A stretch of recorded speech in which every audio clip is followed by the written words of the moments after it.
What's up, everybody? It's Matt. We're back for month number 6 recap for our journey to $6,000 in 6 months for Fade Fleet Mobile Barbershop, a business that I started here in Austin, Texas, where we bring the barbershop and the experience directly to our clients, no matter where they're at. It's month number 6. It's the final month of this glorious challenge that we set for ourselves. And you know, it's sad to see it come to an end, but at the same time, I feel really good about how we left things, and all it is just motivation for the next challenge. So, you know, what's going to be after this? I don't know. You'll have to stick around and find out. But for now, let's get into it. So, month number 6, let's get the goals back up, or over here. Let's see what we had planned. So, we wanted to do 4 events, and at those 4 events, get a total of 16 total haircuts for $800 in revenue from events. Well, we did 6 events, 14 total haircuts, and made $740. So, not as many events, but almost the same amount of cuts. Either way, that totaled $740 in revenue from events. Moving into bookings, which every month it just becomes so much more and more critical to the bottom line for this business. It really puts into perspective that it's all about the individual bookings, going to people's houses or work or wherever it is and delivering an individual service for that person. Which makes me really happy, because when I started this business, I didn't want to end up as a mobile barbershop that just goes somewhere and parks for 8 hours. I was dead set on not doing that. I wanted to stay mobile. One service, boom, bopping around town doing it like that. So this makes me really happy to know that that is the biggest knob for the success rate of this business. So for month 6, we wanted to do 57 services and make $5,200. We did 58 services, so plus 1, barely somehow, and we made $5,220. So it, you know, you see $5,200 and then $5,220, only $20 more, but you did a whole service more. Well, it's just a matter of the individual services, you know. Not everything costs the same, so it's just a different mixed bag. Either way, add those 2 together, that's a total of $5,960 made in month number 6. Now, we're not in math class. No one's grading this. 5,960, very close to 6,000. I got $40 cash around here somewhere. I'll throw it in the pot because that is a number worth celebrating right there. When we started this 6-month journey, $6,000 in revenue sounded like unachievable, you know, because we're starting from 0.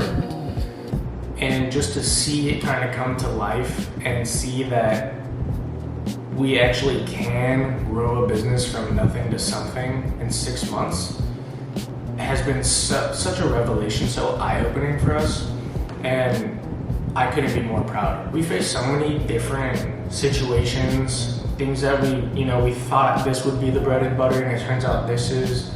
We thought this would be great for marketing, and it turns out it isn't, and instead we should have been doing this the whole time. There's little things like that you know, you can only learn whenever you try something, and in 6 short months, I learned a lot of lessons. But you know, looking back, I did want to I wanted to wrap that up quickly because I want to talk a little bit about some of the lessons that I did learn along the way. And I'll keep it short, keep it to a minimum of like 1 or 2 lessons. But one of the biggest ones that I thought was pretty interesting is early on, we had this huge focus on doing a lot of events. It's kind of a no-brainer, right? You go to a property or a business place or wherever you might go, you're kind of relying on that place helping you advertise your presence, and it's always such a cool experience. Like say for an apartment complex, for example, which is where we did a lot of our events. That management team is basically hosting us. So they're announcing it to their residents, they're putting it in their, you know, their mailers and stuff like that to spread awareness about us. So just by going to this place, they're doing so much marketing for us, and they have all the contact information and everything for all these residents. And we're targeting specific communities, you know, nice communities, people who would be willing to pay a little extra for convenience, which is what that's our whole business right there is, you know, will you pay a little bit extra for the convenience factor of us coming to your house to deliver a high quality service. I really like the way we set it up like that. But the one thing that I thought was interesting at the end of this, looking back at it, now that we're in month number 6, we have so many individual services being booked. You would think that a lot of those are coming from the places we went to and did events, and maybe it's the residents or the employees of that area, but it's actually very few people from those events are our current regular clients that book individual appointments. I thought that was interesting. You would assume you're doing these events and you're building clientele along the way. Someone experiences it, and then they think about you in the future, and then before you know it, they book 2-3 times with you. They're a regular client. That didn't really happen too much. It did happen, but not in the way that I thought. So I think that the events early on, you can't avoid doing something like that, because at first, we're doing 12 appointments in a month. That's not going to make nearly any money, and I have a full-time barber that needs to get paid. You know what I mean? So early on, you need to basically secure some cash flow if you're going to build something real, and you can only build something real by having a stable team. So that was more the main benefit of these events, was that we were able to kind of have some cash flow while we simultaneously build up our clientele to get to the point where we are now, where we're doing 58 bookings in a month. So that was kind of a different way of looking at it, and I didn't expect it to turn out that way. So that was really cool for us.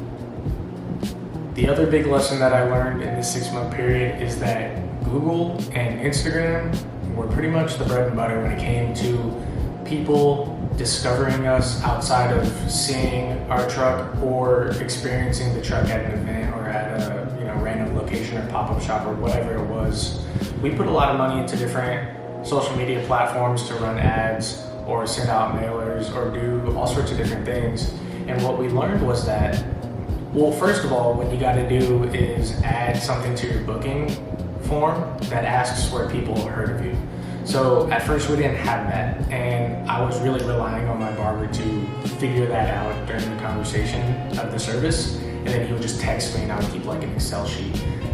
Eventually I got smart and realized I could just add a field, while they're booking, it just says, how'd you hear about us? And they can put Instagram, Google, whatever it might be. So once I started collecting all this data, I realized it's pretty much all people who hadn't heard of us from one of those other ways. It was all Google and then Instagram right behind it. There was people who, saw the truck driving around and that's how they saw us, or they were referred to us by somebody else, or they saw us at like a pop-up. We'll just pull up somewhere and do haircuts or at an event or something like that. But mostly Google, Instagram. I do run Google ads. It's not much, it's a couple $100 a month. And then Instagram, at the time I was boosting posts, and we would get a few people to like click through all the way and actually book services with us. So those were the ones that were really successful. We were posting a lot on TikTok, we still are, but on TikTok, you get a lot of engagement. We've had videos that without boosting them or anything, they get 30,000, 40,000 views, thousands of likes. Like some of them just pop off, and it's awesome for exposure. A lot of people commenting, asking questions, but it never turns into bookings. And I mean that like to this day, I haven't had a single person book and they heard about us because they saw TikTok, right? Or like a YouTube short or something like that. And I know it's not necessarily, you're not using those platforms for lead conversion. Maybe it's more like brand awareness and you are just trying to develop a following and things like that. So I get it, we're not gonna stop doing that stuff. But I was really surprised that it was pretty much exclusively Google and Instagram.